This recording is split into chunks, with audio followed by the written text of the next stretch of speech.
Hello everyone and welcome. I'm Rachel Browning, Interim Director of Programme and Policy at Art Fund. Art Fund is the UK's national fundraising charity for art, and we exist to help enrich the UK's museum and gallery collections and to ensure that as many people as possible can access and enjoy them. As well as giving grants to museums, we also support their workforce by funding training and career development opportunities for museum professionals, often working in partnership with like-minded organisations such as AAMC. I'm delighted to be here today introducing the first of 3 webinars in the Beyond Statements Revisited series. I'm joining you via pre-record as I am actually currently either in the air or waiting to board a flight from the northerly Scottish island of Orkney back to London, where I've been visiting Scapa Flow Museum, one of the brilliant finalists vying for this year's Art Fund Museum of the Year prize. So I'm very sorry that I cannot join the discussion live, but I will be tuning in to watch the recording as soon as I touch down. Art Fund and AAMC Foundation are honoured to produce Beyond Statements Revisited, a follow-up to the 2020 3-part webinar series. Individual sessions each seek to update, investigate, unpack, contextualize and disseminate where the museum, gallery and visual arts community is in 2023. And we're so grateful to have you in attendance for part 1 of this series.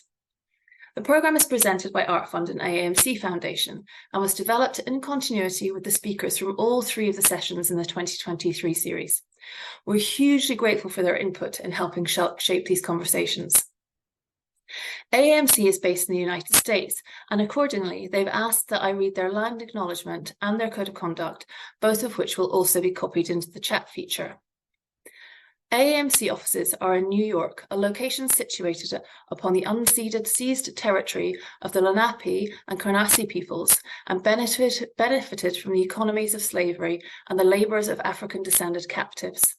They owe our existence and vitality to generations from around the world who were brought here against their will, drawn here to escape persecution, and some that have lived on this land for more generations that can be counted. AAMC pays respect to their communities past and present. This acknowledgement asks each of us to consider the many legacies of violence, displacement, migration and settlement that bring us together here today. AAMC is dedicated to an environment in which all individuals are treated with respect and dignity at our programmes.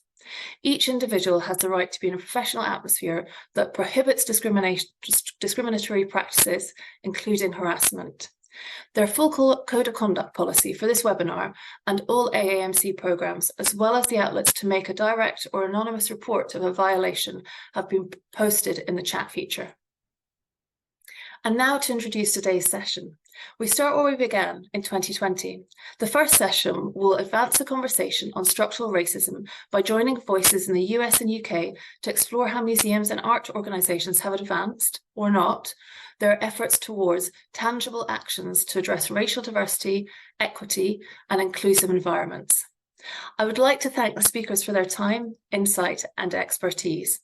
Today we are joined by Sepake Angiama, Artistic Director of Iniva, and Charlotte Holmes from Birmingham Museum Trust and the National Trust. Very sadly, Sandra Shakespeare is no longer able to join us today for personal reasons, for which she sends her apologies. I know she's very much looking forward to the conversation. Today's session will be introduced by the amazing Monica Montgomery. Monica's impressive credentials are all listed on our speaker pages. So very much in summary, she's a cultural consultant, independent curator, educator, and co-founder of Museum Hue, working at the nexus of art, culture, and community engagement with communities across the US and Black diaspora. She previously directed 3 museums and has independently curated more than 40 social justice, contemporary art, and public history exhibits and festivals, as well as teaching on graduate courses. Monica is a brilliant moderator and voice, and I know she'll lead an incredible session today. So without further ado, Monica, over to you. Before we go any further, welcome our speakers and give you a brief taste of their impressive credentials and their bios. And I'm looking between screens, so if I look away from the screen, please don't take that personally. First, I will introduce Sepake Angiama, Artistic Director of Iniva. She is a person whose praxis stems from radical pedagogies, Black feminist thought, rethinking human and non-human relations, rooted in how we might reimagine and inhabit the world otherwise. She is the Artistic Director of the Institute of International Visual Arts, also called Iniva, dedicated to developing artistic research, radical education practices, collective study, and publishing community-led commissions that reflect the social and political impact of globalization. We're also joined by Charlotte Holmes of the National Trust, and her impressive credentials include she joined the Birmingham Museums Trust as head of participation as a part-time role. She shares with Rachel Minot in 2022. She's also a cultural heritage curator for the National Trust, supporting a number of historic properties across Birmingham and the Midlands. Charlotte's previous roles have been grounded in museum-based learning, critical thinking, and practice, and she led community engagement for the award-winning Collecting Birmingham project with over 15 years of experience developing and delivering workshops in museum ethics, reflective practice, and mentoring. She's also a trustee of Derby Museums and Vivid Projects. So we welcome them both today. Round of applause, jazz hands. And again, we're very happy to be joined by all of you. We're grateful that the Art Fund and the Association of Art Museum Curators has come together again to revisit this topic because there's always time to look at our past, to reflect on our present, and to chart a better course for our future. Looking at the ability that we have to make change, we're going to draw from many of the questions that you all have asked, and you're welcome through the course of this to submit additional questions. We may not get to them all, but in spirit, we're going to try to. And you could submit your questions through the chat feature. They'll be funneled to me to ask our speakers. Also, there are about 25 questions you've already submitted, and we're going to try to synthesize those and ask those in due time. So let's start by thinking about where we were in 2020.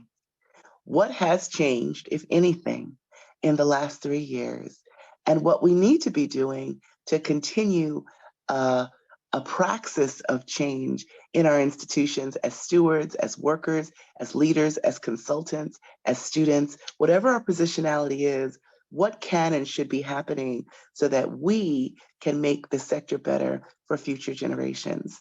I'm going to let each speaker give an intro. One speaker has a film to show. I love a movie night, so get ready for that. And talk about their why, what they've been working on in these last 3 years, and what they've observed in the sector.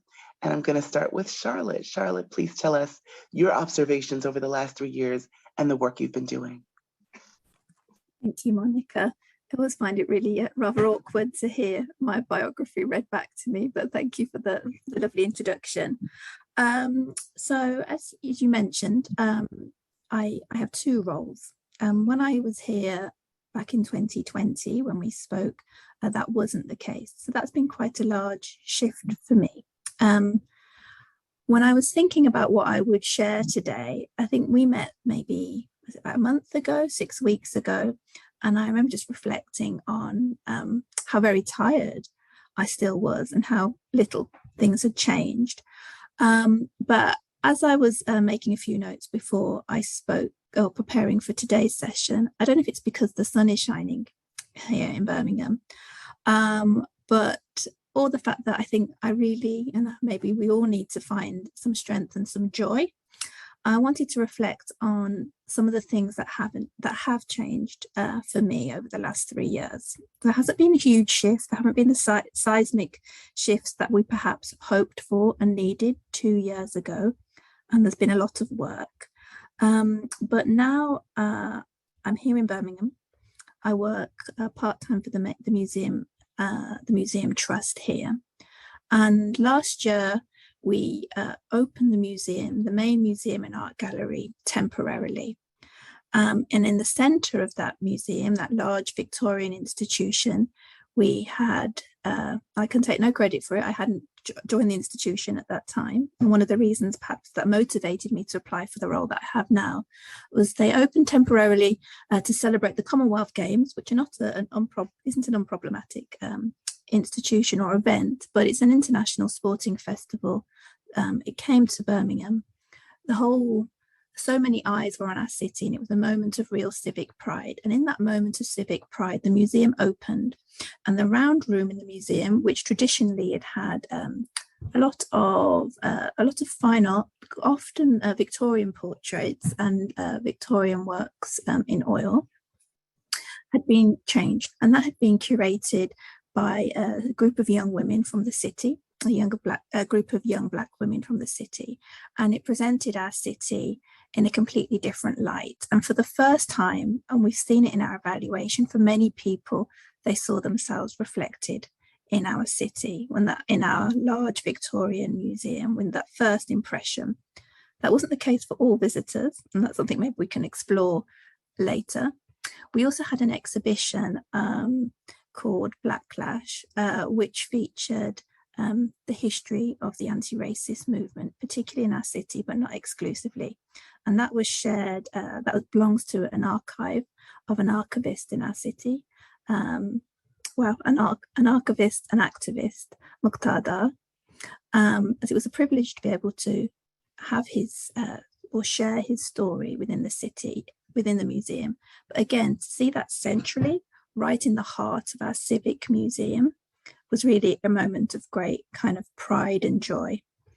Probably the other thing related to sharing that history, which I think would have acknowledged 2 years ago, and we still acknowledge today is really important, is the fact that we didn't know how people would receive some of the changes. And actually the display around the anti-racist display, or the display around the anti-racist history, was really, really positively and well received, even though it was not obviously, but it could be perceived and assumed to be challenging. So I guess to see that affirmation that this work is important, that we have an opportunity to give and a need to give a platform to this history, this recent history, and particularly for all those people in the streets of our city who've lost their life due to racism, was really, really important. And I'm glad that happened. And I'm glad that happened in the last 3 years. I also saw rejoining that institution a shift, an openness and a willingness of staff to really reflect on racialized behaviors, which I hadn't seen before. And then there is a change in the workforce. Now, this has been a bit cyclical, I would say. So there are a couple of reports out at the moment. Unfortunately, Sandra isn't with us, but Museum X have a report out at the moment, which I think has been shared in the chat, looking at kind of particularly at workforce and the curatorial initiatives. But there's also a report called If Nothing Changes, Nothing Changes, which highlights the need to continue doing the work around EDI to improve representation in the workforce, as well as changing the content of our museums. So when I say that the workforce has changed and that this is cyclical, at the beginning of this year, I did a presentation for some young people looking at the workforce, and I hadn't looked at the data for a while, and it was really depressing reading. It feels like we've actually, well, it didn't feel like the data shows we've gone backwards in some areas of the workforce. So we all have a need to change that where we can, and not everybody has that power or opportunity. But something that's given me some hope is the fact the institution that I'm now part of has changed the makeup of its senior leadership team, and for the first time that will have, I think, will it be a global majority senior leadership team? If not, it will be close, and that shouldn't be seismic in our city, which is incredibly diverse, but that is a change I'm really glad to see.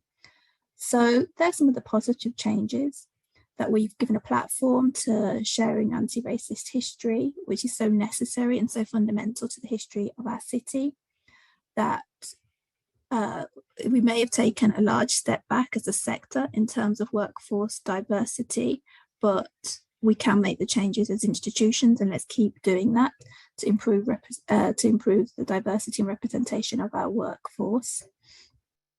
If I reflect on the other side of things, the other organisation I work for is a National Trust, which is an organisation in June 2020, had just published, I think, a report sharing histories of slavery and colonialism. At that time, I don't think I could have possibly imagined the backlash that we would receive for simply sharing a report. At that time, I was involved in bringing interpretation that would explain and surface some of those histories in our properties, and that work paused, and that was particularly disappointing to see in 2020. If I find a positive in that, is really hard to. The only thing I can reflect on is that now, as we kind of emerge and we kind of gather work again, that some of the seeds that were sown in that period, so every property and every curator did research into those global histories, into the histories of colonialism and slavery linked to our properties. And those are now starting to become embedded in some of the work that's happening in our National Trust properties. So there's some of the positive things. It's a bit boring, and I know everything I've said maybe is a bit dull, but we need to look at the data, would be my final thing. So museums have made a lot of claims, and now we have to be really honest to say where we are making improvements and where we're not. So all these things that give me hope, how are we measuring that? And how are we making sure we're building up on that? Because actually we have seen a step back in workforce diversity, and we have seen certainly a lot of caution and a stepping back in some of the very visible work around surfacing what we might call inclusive histories, or histories that might pull us into what are considered culture wars. So that's just a bit of a reflection on where I'm at. Thank you so much, Charlotte. Thank you for sharing about your journey, the strides that you've seen being taken at the institutions that you're connected to, and what the sector needs to move forward, especially in a UK context. I'd like to pass it over to Sepake to speak about your work, your observations from the last 3 years, and to share and preface with the film that you have made with your organization and what that illustrates. Thanks, Monica, and thanks, Charlotte, for sharing. I realise that there might be some people in the audience today who are not necessarily familiar with Iniva, the Institute for International Visual Arts, and its work. So I thought I'd give a bit of context to Iniva first, a bit of context to the project that I'm about to present, Future Collect. And also I think one of the reports that we worked on was shared with you, which was a partnership report that we did with CVAN, which is Contemporary Visual Arts Network, and Jack Tan, which was a very artistic response, actually, a very personal and artistic response to what it means to think about questions of racism within the cultural sector, and how we might be able to start to think through exercises for dealing with it and questions for dealing with it. So I'm just going to sort of talk a little bit about Iniva. So I became the artistic director of Iniva in January 2020. Iniva is an institution that was set up in 1994 as a non-profit organisation to address new internationalism of the visual arts in the United Kingdom. And also the kind of broad and super diverse artistic communities contributing to the cultural landscape. Iniva's current vision and mission is a radical transformation of the cultural landscape with artists and creative communities beyond the boundaries of difference by developing and sustaining international, social and political artistic research and education praxis. As a small-scale research institution, Iniva is home to the unique world-renowned collection of the Stuart Hall Library, where Iniva's archives are held. The archives are a rich resource of ongoing research for artists, curators, educators, and cultural producers. It documents Iniva's 29-year history, so from 1994 through to now 2023. So next year will be 30, of exhibitions, publications, and event making, and projects, partnership projects, one of which I will talk about today, and being an agent for change, advocating for social justice through working with artists and their communities in order to diversify the mainstream of art history and education.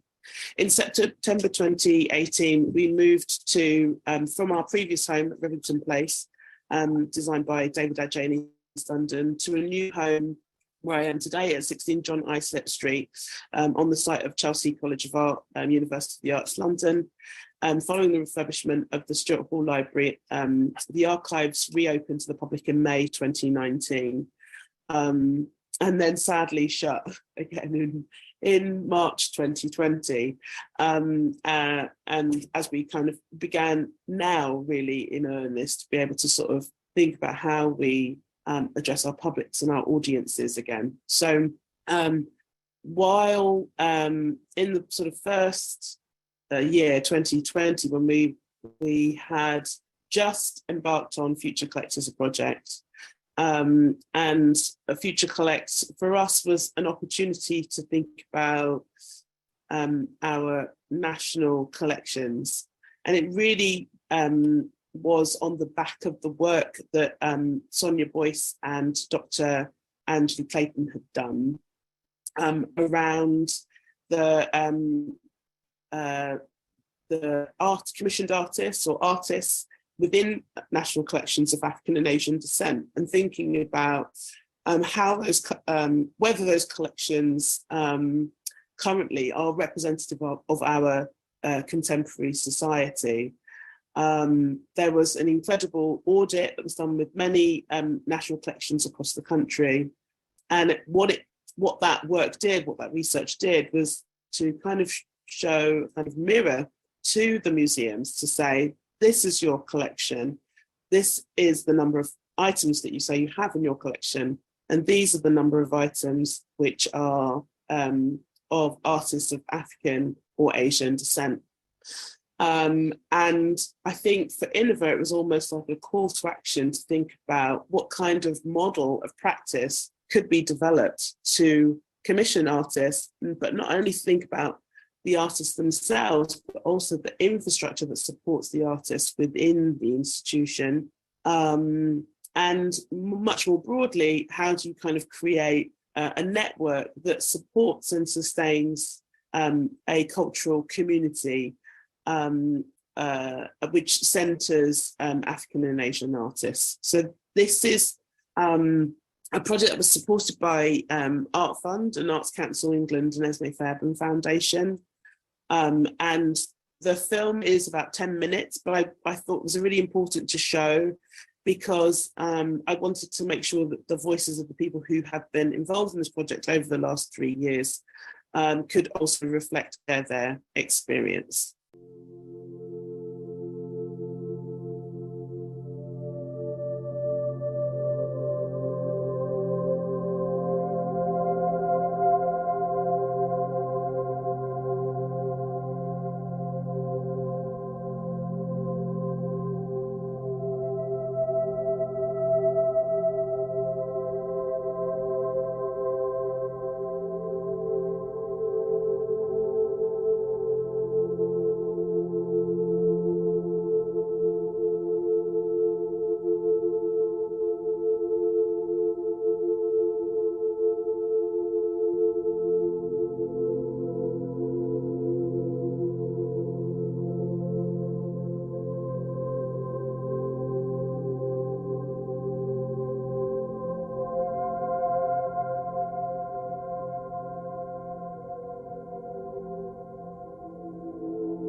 Jay's proposal really stood out because she really wanted to engage with the first work that Manchester Art Gallery acquired.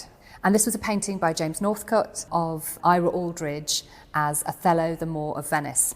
This is a really important painting for us partly because it's the first one, but partly also because it depicts a black man. Ira Aldridge was an African-American Shakespearean actor. He was really celebrated in his day. And so it's always been really interesting to us that why is this the first picture? So Jade wanted to engage with that as a starting point to really exploring the new works that she was going to create. And we also wanted to put Jade's works in context with some works from our collection. So our curatorial trainee, Nikita Gill, who is now our assistant curator, she selected works from the collection that really have an affinity with Jade's practice or talk to Jade's work in some way. So she selected some works that are to do with text, because obviously Jade uses text a lot in her work. And she's also selected works that really look at the body and the black body. So we've been involved in the BAM audit, which is the Black Artists and Modernisms audit, which was counting the number of works we had in our collection by Black and Asian British artists. The BAM audit said that we had 67 works by 35 artists. Bearing in mind we have 46,000 works in the collection, it's worse than an embarrassment, and it really felt like an urgency that we wanted to address. So with this project, it felt a very kind of sustained approach, I suppose. It's not tokenistic, we're going to buy that artist and that artist and that artist and really increase the numbers of works. The reason why this project was so important is because it was about an artist having a long engagement with a collection and making new work that would, I suppose, live forever in the collection.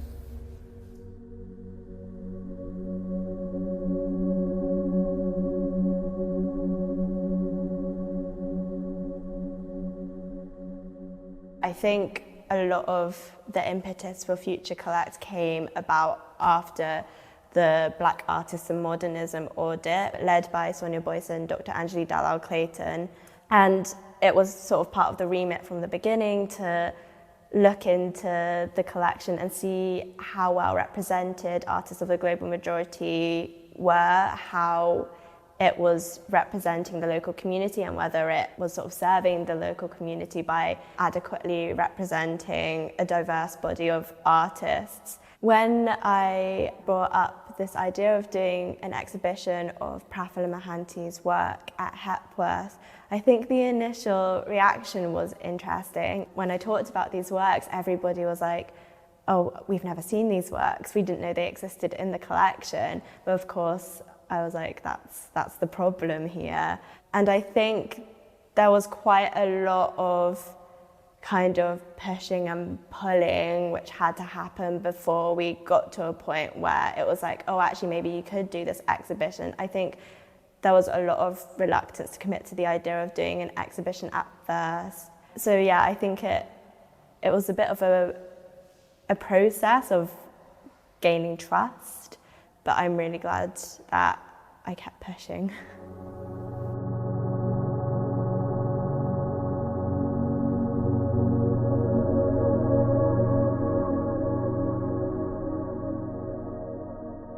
Emmy's proposal originally was to create sort of sculptural glass pieces, and I don't think we ever thought it would turn into the kind of immersive installation that she eventually arrived at. But that really came through her journeys through the landscape, and I think also her just growing in confidence as an artist, you know, what she can actually achieve, you know, moving mountains, making mountains.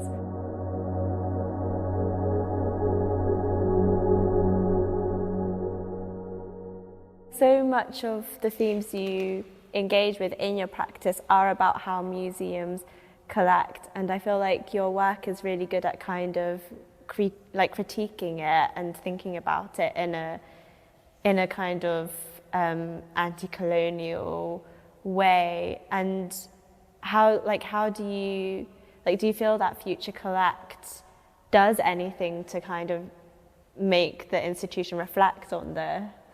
Yeah, I think it does, and I think it, like, when it comes into like collections also, it's like, you know, who's been acquired in the past, how much were those people paid, and how were they able to like sustain themselves from that like following, and also like what it means to be part of a collection, also like the fact that, you know, you have work that you know is being looked after for you for like however long that is going to be. And I think, yeah, I guess like for like future brown babies to see stuff that's like by not white people also is really nice. Yeah, being able to participate in those conversations on equal footing, being able to intervene in like white dominant histories by having yourself permanently incorporated into the narrative, complicating it, making it difficult to get away with one way of telling things only. Yeah, for sure.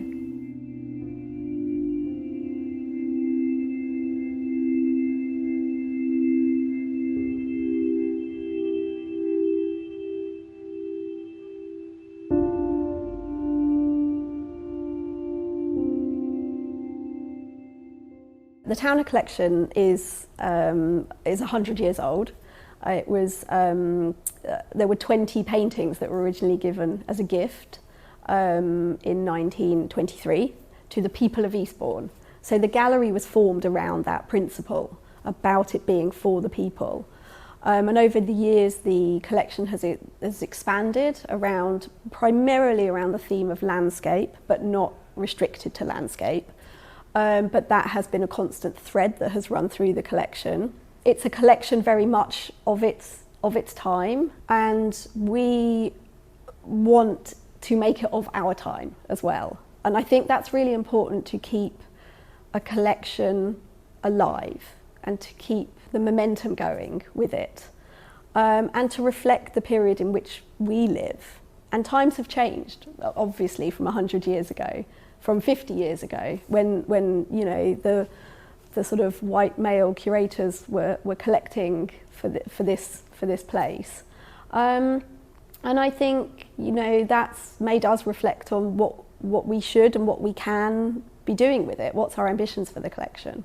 So I think collections have largely always been inaccessible, particularly institutional collections, and I think there's a select few people who decide what gets shown and what doesn't.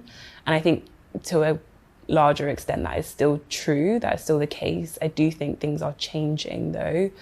And I think that Future Collect is like a good example of how institutions can change their collection policies and how they're collecting. But I do think that, you know, Future Collect is opening my eyes to ways in which other people can be involved in shaping collections, whether that be local community people who work within the institutional space that aren't necessarily curators. I think lots of people should have their say on what collection looks like, as it is a public collection, so the public should have their input.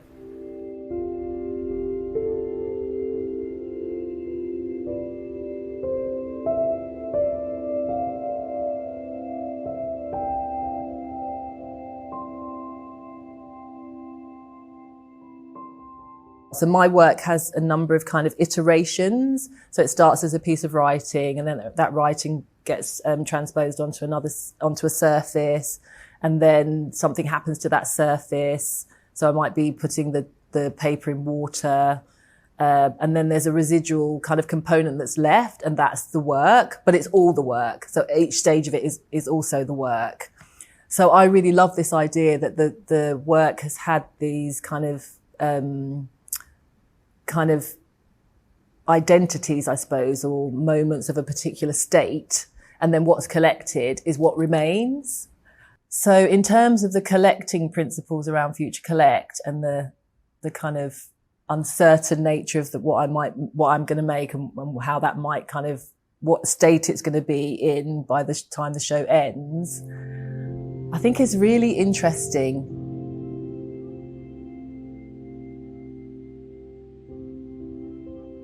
I have been questioning, I guess as part of my practice, like what is it to be a curator, and like how do you care for objects? And I think that's quite hard to do when the object kind of disappears or disintegrates. And I think it also proposes a challenge for like collecting. Like, what does that look like? How do you also kind of like wheel it out in future collections? Like, how do you put that out if the work is meant to degrade? So I think it's asking all of these really important questions that are challenging. I think the institution, curators, and everyone who works in like arts and cultural fields.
Okay, thank you for sharing that work, that video, and those voices. And it's time to really jump into these questions that's been on everyone's minds. So I'm going to ask one of the same questions that I asked 3 years ago. I'm going to start with that because it is still very relevant.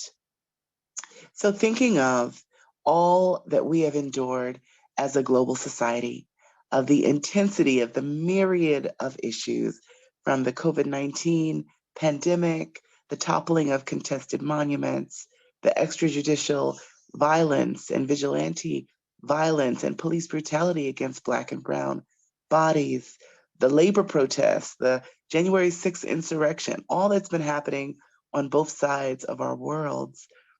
What is it that stands out in your mind from the last 3 years that is haunting you? What stands out in your mind that you think is healing? And what are you championing at this time? And let's start with Sepake. Thanks for that question, Monica. I guess one of the questions that is haunting is definitely the question of whether the work that we do is making any effective or real change.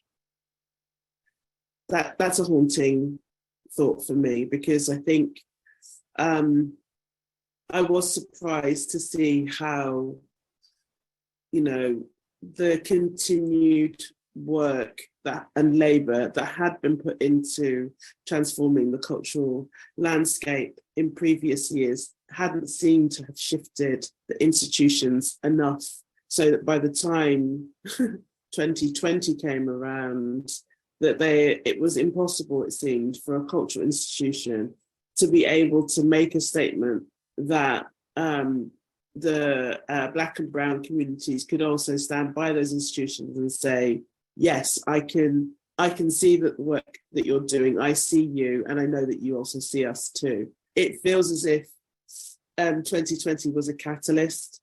And I guess what my concern is that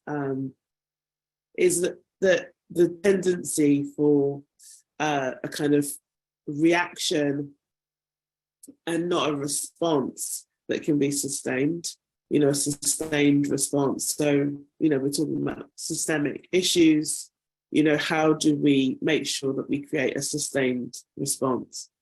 So really it's about continuation, I guess, of some of the good work that might have been started in those years.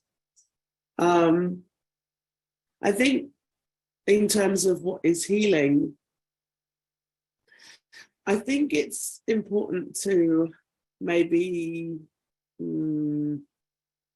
shift the language here, because for me, I think it's impossible to heal until the issues are clearly identified and agreed upon, right? Before you can start to make steps or actions towards healing.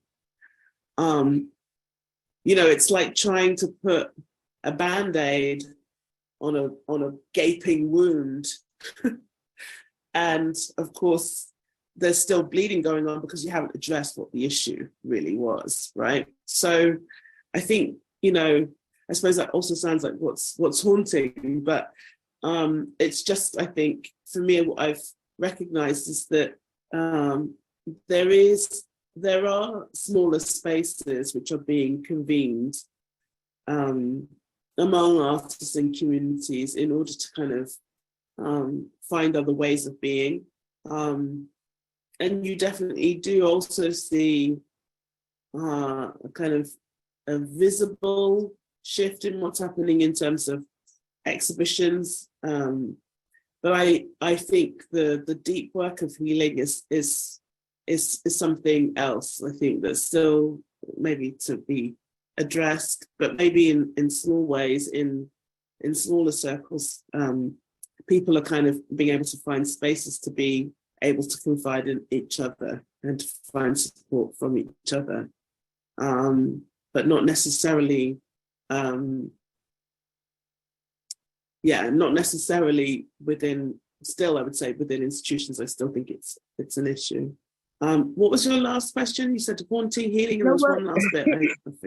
That is fair enough because we have so many questions to get through. So I'm going to pass it to Charlotte, but I did want to comment on something you said. There's a famous quote by a theologian and attorney, civil rights attorney named Paulie Murray. And Paulie Murray says, "We can't start to heal until we tell the truth." And I think that's just as applicable today as it was in 2020. So Charlotte, what's haunting? What's standing out of your mind? What do you think is healing?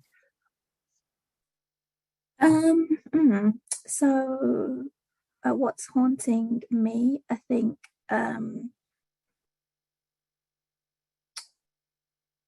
was the kind of the very visceral, I guess, fear-based reaction to the most basic steps in sharing histories relating to slavery and colonialism, for example, in a way that could demonstrate that this work is, it does demonstrate that this work is important and that it's hitting a nerve or a scene, that it's getting a reaction, but that was quite unsettling. I think all the people that disappear.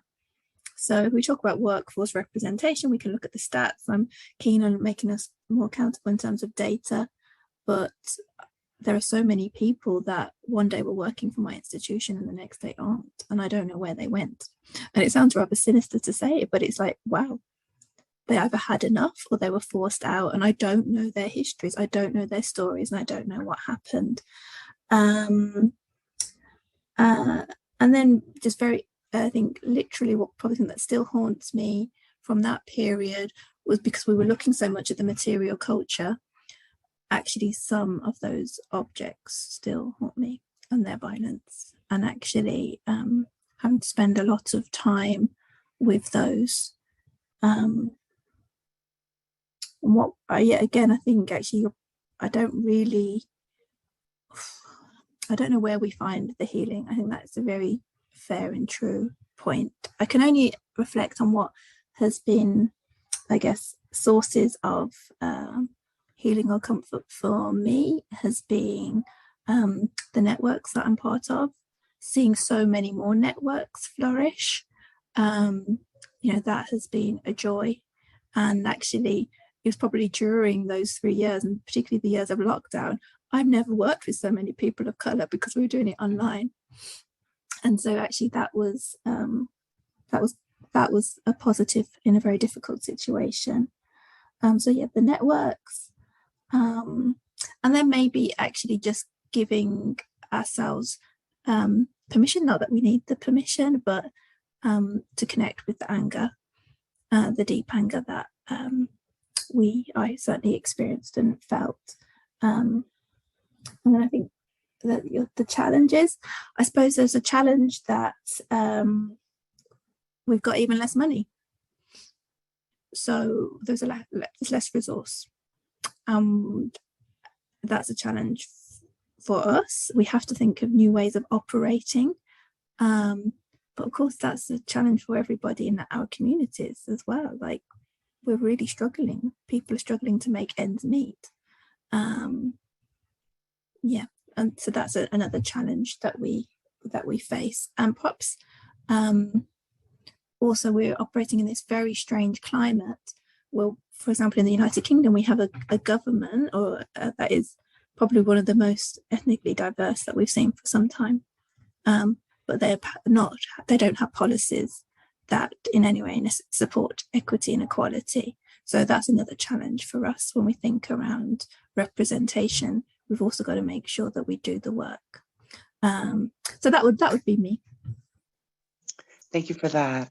I want to jump into some of our audience questions because they really submitted some really well thought, intentional questions, and people are seeking advice, they're seeking knowledge, and they're seeking to be culturally sensitive in the ways that they can. So one of the audience members has asked, I'd love to hear the panelists' thoughts on the balance between speed and substance in external messaging. There's a tension between wanting to show audiences our museum is taking action and we're moving quickly, but also institutions move slowly and you don't want to send a fast update devoid of substance. And we realize that audiences may not trust us and we may not have done anything to earn their trust. So with that said, can the panelists speak to strategies or pitfalls of welcoming messages a museum uses, or what should be avoided going forward with any sort of statement crafting? Charlotte, let's start with you. So I think what do I think? So I think certainly I would say one of the institutions I worked with in 2020 certainly may have made statements and they didn't fully consider the implications of all the backlash that they were going to receive.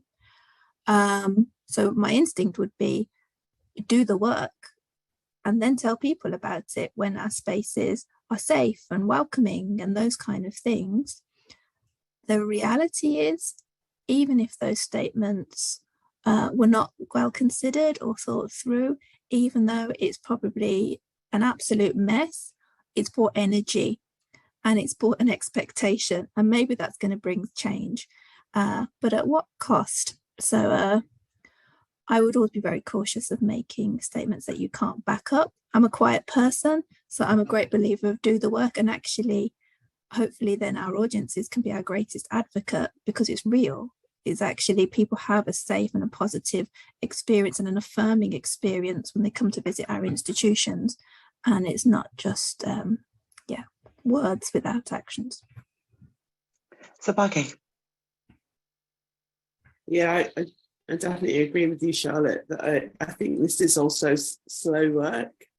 And I think we probably need to resist the need to respond quickly without thought and without critical thinking.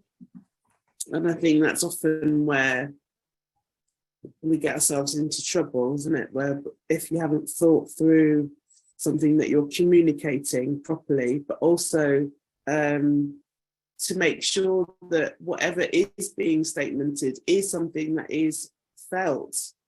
Because if you're representing an institution and you're making a statement, then surely it should be the case that the people who are working within that institution also are able to sing from the same song sheet, as it were. So if your statement is, this is really important work to us, and we want to make sure we take the time to consider what kind of statement needs to be made or the kind of work that we need to do, I would say is a much better statement than saying this is what we are going to do, because sometimes this is what we are going to do isn't really a statement. It might be a statement of intent, but it's not necessarily what you're doing. It's what you're planning to do. So I do wonder about what makes sense to share. I think what makes sense to share is is recognizing that before you make any communication, you want to make sure that that's something that you've really thought through, and then it's actually communicating something, which, because I feel that audiences are super aware of statements that are empty, you know, and I think we have to, and especially also very aware of like super well crafted sort of, you know, marketing spiel, or not marketing spiel, but very, you know, something that's obviously very slick. So I think there's a lot to be said about something that is like heartfelt. And I also recognize that obviously, you know, within this chat today, there's probably people with different scale institutions, you know, different sizes, and there's also the communication within the institution itself. That's often something that a lot of curators have often fed back to me, is that that they often hear about their institution from external communication. And that's, you know, so how do we improve the systems of internal communication as well as external communication in a way that is genuine to the need, but also is reflective of a process a process, and a slow process as well. Yeah. Thank you for that. And I think there's such a dynamic in what is aspirational and what is actual, and how to steward things as they go and not be too quick to virtue signal, but to be realistic in managing expectations and sharing out the work. We have 10 minutes left. I want to try to get in 2 questions. I think we could do it. This is the rapid fire round. So thinking about structural racism, leadership and governance, oftentimes the structural racism is so implicitly entrenched within the museum and cultural sector, but until the staff and the senior advisors and the boards are engaged in meaningful, critical self-reflection on issues of equity, race, and racism, the sustainable structural change is not going to happen. So given the role and power of museum boards, what message should we be sending to board members right now? And how can directors and heads of departments be made to do that work as well? Let's start with Charlotte. So there was a comment in the chat which kind of aligns to this, and the question was around funding. So for me, I think that is the greatest perhaps incentive, which will focus the attentions of all boards. And obviously, I assume it's the same in the States. In the UK, we're at a real crisis in the funding of a lot of medium-sized organisations. That they're going to struggle to survive with the current levels of funding that they have. So I would imagine aligning equity with funding and making it would be the key way to get boards' attention and action. Sepake. Well, I was just thinking about funding actually, because one of the things I've noticed that we've just gone through recently a kind of revision of our Arts Council statutory funding, and actually within the requirements of funding, it was often made very clear that the board needs to be wholly involved in the work that you're doing as an institution, and not on a surface level. And we've been having a lot of conversations about that, because also it does require a lot of commitment, time and commitment, to be able to support an institution in that way. And so just thinking about how to do that work, what we've basically been doing is actually forming small subcommittees and then assigning time actually for the staff and the board to come together on sometimes whole team training, or sometimes workshopping. And that is, I think, because I have to say prior, we probably would workshop with the board and workshop with the staff separately. And I think by bringing both groups together, but also I'm also starting to think about some of our advisory groups as well, how, so external people, advisors who are not, part of the team, not part of the board, that are advising us on certain things. So I think it's important to have those different voices somehow assemble, and that and it's partly that critical friend work, isn't it? It's partly that sort of external look at something, but also an internal conversation. And so I would say, yeah, mostly I have to say it is probably about making time, finding time to actually come together, to tackle these issues together as opposed to separately. Yeah. Brilliant. And for the last question, and I'm sorry for those whose questions we didn't get to, we're going to save these for future rounds, maybe the next year, 3 years, 10 years. We'll come back together again and keep the conversation going.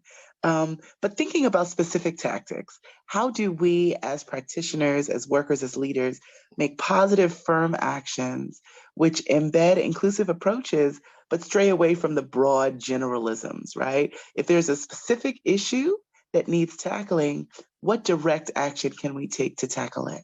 And let's start with Sepake. I need to kind of ask a question there. When we talk about direct action, I need a scenario, because obviously there's so many different ways you might.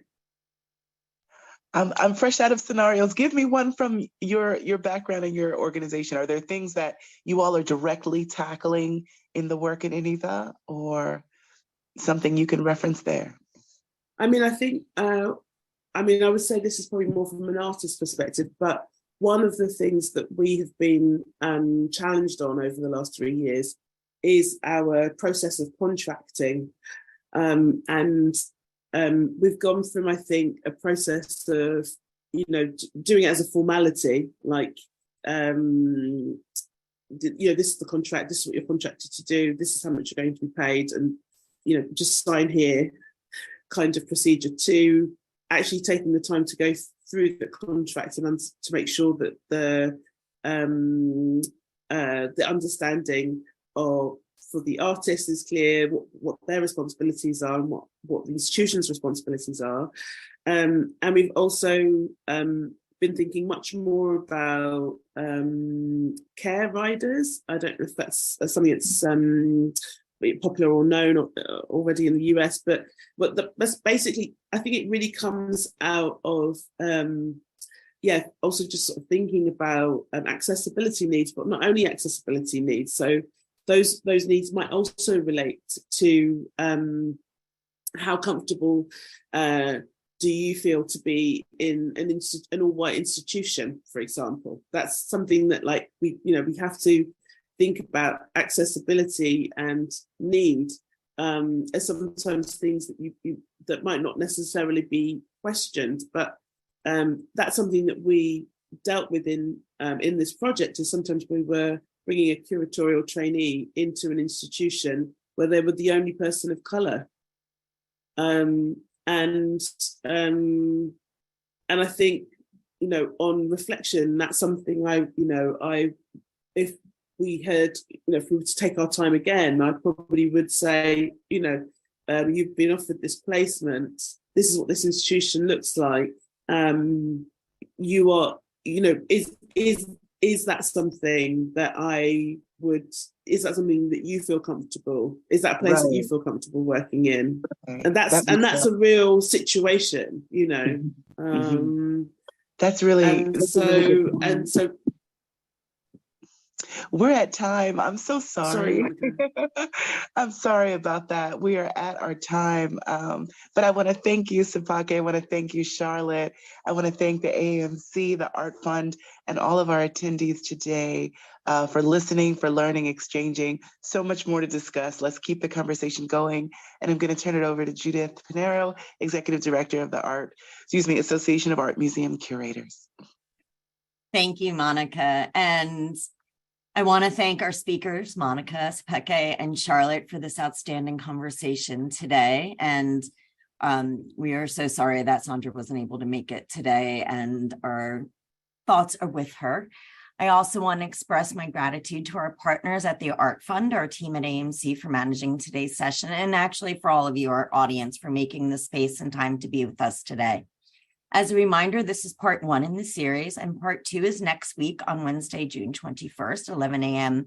New York City time and 4 p.m. London time, and will be moderated by Tanya Odom, who's also a board member, I should say, at AAMC. Next week's session will discuss and investigate diversity, equity, inclusion, access, and belonging specific roles within our community and beyond. And registration is still open if you wish to encourage a colleague to attend. Thank you again, and until next week, be well. And again, thank you to our speakers.